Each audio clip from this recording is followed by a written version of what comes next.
I'm sharing this because people seriously underestimate how fast a normal situation can turn into something else, especially when you're alone late at night. This happened a few months ago when I was riding along with my dad, who's been a long-haul truck driver for over a decade. I've been thinking about getting my CDL myself, so I joined him on a trip through Texas to see what the job is really like. We had a delivery scheduled just outside Dallas, sometime around 1 a.m., so we decided to pull into a rest stop a couple hours early to get some sleep. If you've never been to a rest stop in Texas at night, it's a strange kind of quiet. The parking lot was full, rows of trucks lined up, engines humming low, but everything still felt empty. Like everyone was there, but no one was really awake. My dad fell asleep almost instantly. I didn't. I stayed up on my phone for a while, just killing time. Eventually, around 2 a.m., I figured I'd go use the restroom. I grabbed my razor too, thinking I'd clean up my mustache since I had time and the place would probably be empty. When I walked in, I noticed the restroom was split into two sections. I headed to the left side. That's when I saw him, a tall guy, easily over 6'3", standing near the urinals, not doing anything. Just standing there. At first, I didn't think much of it. It's a rest stop. People are in and out all the time. I went into a stall, took care of what I needed to, and came back out to wash my hands. And he was still there, same spot, same posture. That's when something in the back of my mind started to register. It wasn't normal, but it also wasn't enough to react to. Right as I was about to leave, he suddenly moved. He unzipped his pants like he was about to use the urinal. The timing felt off, like he'd been waiting for me. I didn't like that feeling. So instead of walking out, I made it seem like I was leaving, then casually shifted over to the right side of the restroom. I figured I'd just finish lining up my mustache there and get out. I stood in front of the mirror, trying to focus, telling myself I was probably just overthinking things. Then I heard footsteps behind me, slow, measured. I looked up into the mirror and saw him again. He had followed me. That's when my stomach dropped. There was no reason for him to switch sides. None. He started walking toward me, and the moment I pulled out my razor, he stopped, completely froze. His expression changed instantly, like something had just interrupted whatever he was about to do. I didn't turn around.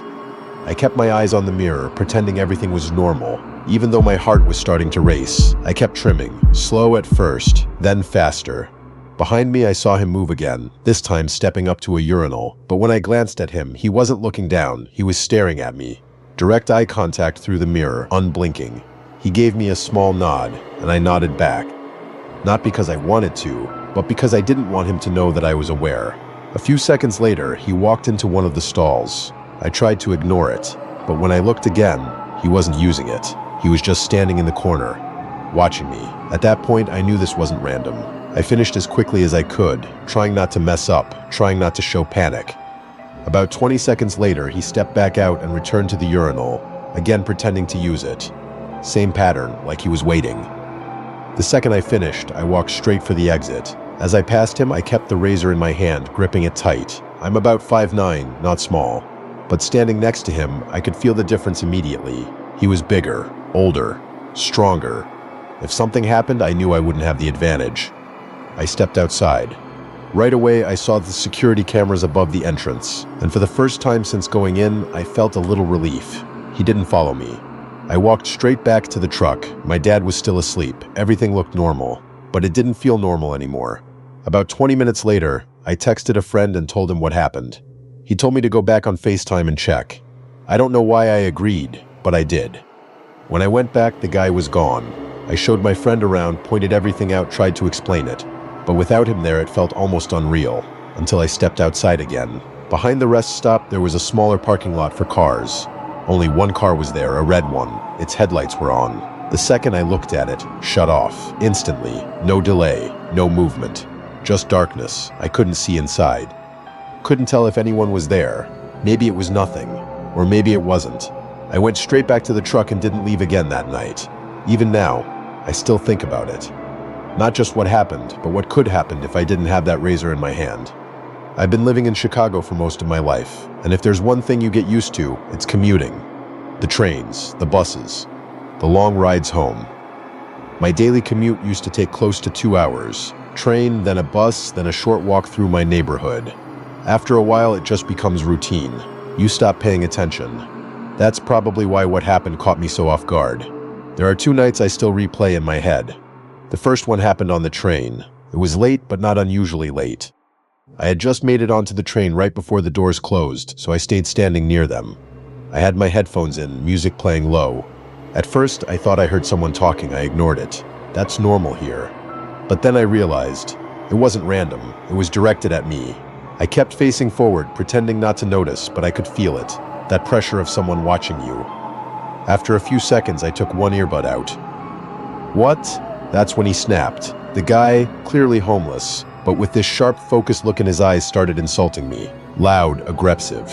My heart started pounding instantly. I looked around trying to make eye contact with someone, anyone, but nobody held my gaze. Everyone looked away, like they didn't want to get involved, and in that moment I realized no one was going to help me. At the next stop, I got off. Not my stop. Didn't matter. I moved into the next car, walking fast, trying not to look back. For the next couple minutes, I kept checking the windows, waiting to see if he followed me. 2 stops later, I finally saw him get off, and I didn't realize I'd been holding my breath until he was gone. I told myself it was over, just another weird train moment. But then came the second night, and that one felt different. I had late classes that ended around 8:30. By the time I got on the bus, it was already dark. By the time I got off, it was after 10. The streets were quieter, too quiet. I remember lowering my headphones as I got off just to stay aware. The last part of my walk required me to pass a few stores, then turn onto a darker street that didn't have great lighting. As I walked past a fried chicken spot, I thought about going in, but kept walking. A few seconds later, I changed my mind and turned around. That's when I saw him, the guy from the bus. The second I turned, he stopped walking, completely froze, and just stared at me. Something about that felt wrong immediately, but I still tried to brush it off. I went into the restaurant, stayed for about a minute, then left. When I walked back out, I told myself to just go home, but halfway down the block, I saw him again. Standing right at the entrance of the dark street I needed to take, waiting, not moving, just waiting. That's when my body went cold. I called my brother. He answered immediately. I told him where I was, and he said he was on his way. Knowing that, I forced myself to keep moving. I turned onto the street. As I passed him, I heard footsteps behind me. He followed, same pace, same distance. Then he said something, quiet. I love you. My stomach dropped. He kept talking, but I couldn't understand what he was saying. It sounded like mumbling. That's when I turned around and walked back toward the lit area. I stopped near a liquor store, stayed in the light. That's when he approached me. Slow, calm, too calm. He asked if I needed help. I said no, more than once, loud enough, clear enough, but he kept stepping closer. Then I noticed his hands, latex gloves, tight, clean, out of place. It wasn't cold. So why the gloves? That thought hit me instantly. Then he started telling me I needed to go home, over and over, like he was trying to push me back into the dark. A few seconds later, he walked into the store, and the moment he did, I left, fast. I turned the corner and saw my brother walking toward me. I don't think I've ever felt relief like that before. The whole thing lasted maybe 5 minutes. But it felt much longer, and even now, I still think about it. Not just what happened, but what he was planning to do. This is probably the most unsettling thing that has ever happened to me. And what makes it worse is that even now, I still don't fully understand what I experienced. This took place a few years ago, back when I was 19. I'm 25 now, and I can still remember every detail like it happened yesterday. I grew up in a quiet suburban neighborhood just outside of Phoenix. It wasn't the kind of place where you'd expect anything strange to happen. No abandoned houses, no sketchy streets. Just rows of similar homes, families, and people who mostly knew each other. If anything, it was boring. At the time, my life revolved around school. I was taking classes at a local college, studying most of the week, barely having time to hang out with friends. Then one weekend, my parents decided to leave town to visit relatives. They were going to be gone from Friday afternoon until Sunday, which meant I had the house completely to myself. I remember actually being excited about it.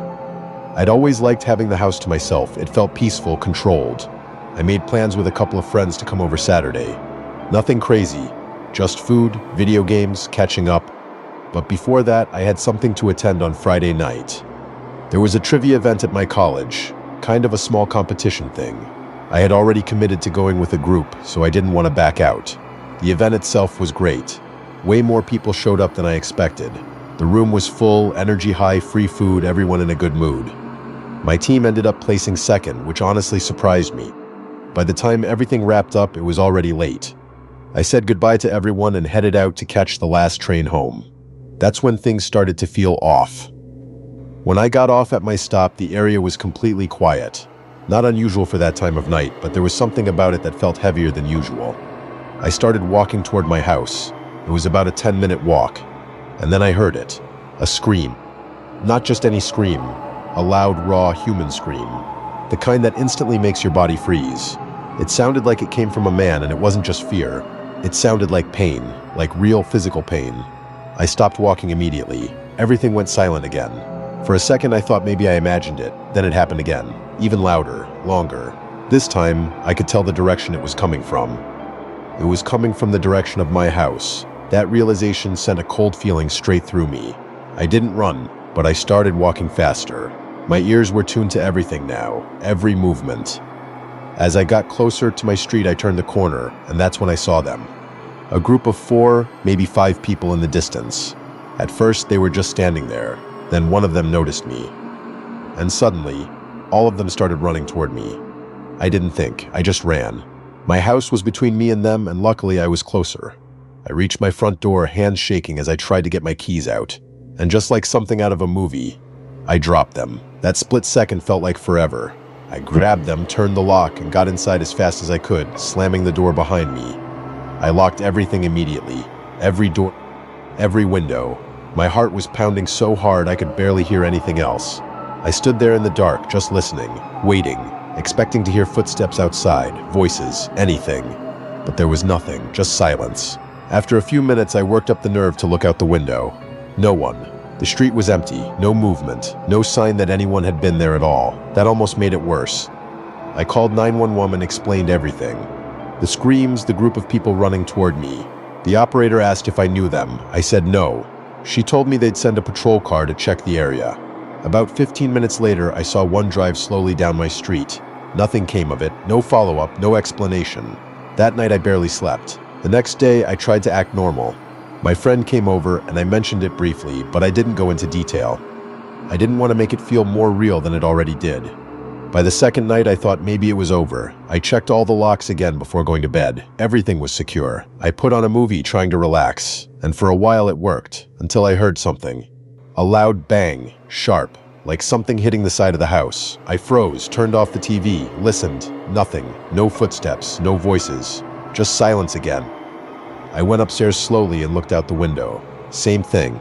Empty street. But now something had changed. I didn't feel safe anymore, even inside my own house. I stayed awake as long as I could that night. At some point, exhaustion took over. When I woke up, it was already midday. My parents were home. Everything felt normal again. Too normal. I told them everything, and within a week, we installed security cameras around the house. Nothing like that has happened since. But what still bothers me, what I can't stop thinking about, is what I actually saw that night. Who were those people? Why were they running at me? And that scream? Was it real? Was someone actually in danger? Or was it something else entirely? Something meant to draw me closer. I've gone over it in my head more times than I can count, and no matter how I try to explain it, nothing ever fully makes sense. I didn't think much about it at first. That's the part that still bothers me the most. Because looking back now, the signs were there long before anything actually happened. I just didn't recognize them. This was about a year after the incident at my house. Life had mostly gone back to normal. Classes, work, the usual routine. Nothing strange, nothing out of place. At least, that's what I thought. It started small, little things. I'd come home and feel like something was slightly off, but I couldn't explain why. Not in any clear way, just a feeling. Like walking into a room and forgetting what you were about to do, except the feeling didn't go away. At first, I brushed it off. Everyone feels like that sometimes. But then I started noticing patterns. One night, I got home later than usual. I remember tossing my keys onto the kitchen counter. The next morning, they weren't there. I found them on the dining table, not dropped, not misplaced, placed, perfectly centered. I live alone. That didn't make sense. I told myself I probably moved them without thinking, that I was tired, distracted. That explanation worked for about a day. Then it happened again. Different object, different place, same feeling. Something had been moved, not randomly, intentionally. That's when I started locking my bedroom door at night. Not because I thought someone was inside, but because something didn't feel right anymore. Weeks passed, nothing major happened, and slowly I convinced myself I was overreacting, until one night, around 3 a.m., I woke up. No sound, no reason, just awake. That alone wasn't unusual. What was unusual was the feeling, that immediate, overwhelming awareness that I wasn't alone. I didn't move. Didn't sit up, I just listened. The house was silent, but my body was completely alert, every nerve, every instinct, telling me something was wrong. After a few seconds, I turned my head slightly toward the bedroom door, and that's when I saw it. The door was open. Just a few inches. I always lock it, always. My chest tightened instantly. I stared at the gap, waiting, expecting something to move. But nothing did. No footsteps, no shadow. Just darkness. Slowly, I reached for my phone, turned on the flashlight, and got up. Every step felt heavier than it should have, like my body didn't want me to move forward. I pushed the door open, walked into every room, closet, bathroom, living room, kitchen. Nothing. No sign of anyone, no forced entry, no open windows, nothing. I stood there for a long time trying to make sense of it. Eventually, I went back to bed. But I didn't sleep. Not really. The next day, I checked the locks. Everything was secure, no damage, no explanation. That's when I installed a camera in the living room, just one, facing the main entrance and part of the hallway. At first, it felt unnecessary, paranoid even. But after everything that had happened, AB needed to be sure. For the first few nights, nothing, just empty footage, silence, stillness. I almost felt stupid for setting it up. Then on the fourth night, something changed. I woke up again, same time, around 3 a.m., same feeling. That awareness, that something wasn't right. But this time I didn't get up. I stayed in bed, completely still, listening, waiting. A minute passed. Then I heard it, a sound, soft, barely there, like something shifting, from the hallway. Right outside my room, I held my breath, didn't move, didn't make a sound, and then a shadow moved under the door, slow, deliberate, like someone was standing there. On the other side, my heart started pounding so hard I thought it might give me away. I stared at the door, frozen, waiting for the handle to move, waiting for something to happen, but it didn't. The shadow stayed there, for what felt like forever. Then, it moved away just like that. Gone. I didn't open the door, not that night. I stayed exactly where I was until morning. The second the sun came up, I checked the footage, hand shaking, heart racing. I skipped to around 3 a.m., watched nothing. Just an empty hallway, no movement, no shadow, no one. I replayed it again and again. Same result, nothing there. That's when something shifted in my head, because now there were only two possibilities. Either someone had been inside my house and somehow avoided the camera completely, or there was never anyone there to begin with.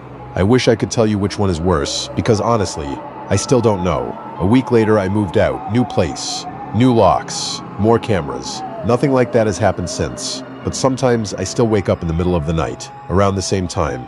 3 a.m., for no reason, no sound, no movement. Just that feeling, that quiet, creeping awareness, that something might be standing just outside the door, waiting. And the worst part? I'm not even sure anymore if I'm afraid of something being there, or of the possibility that there never was.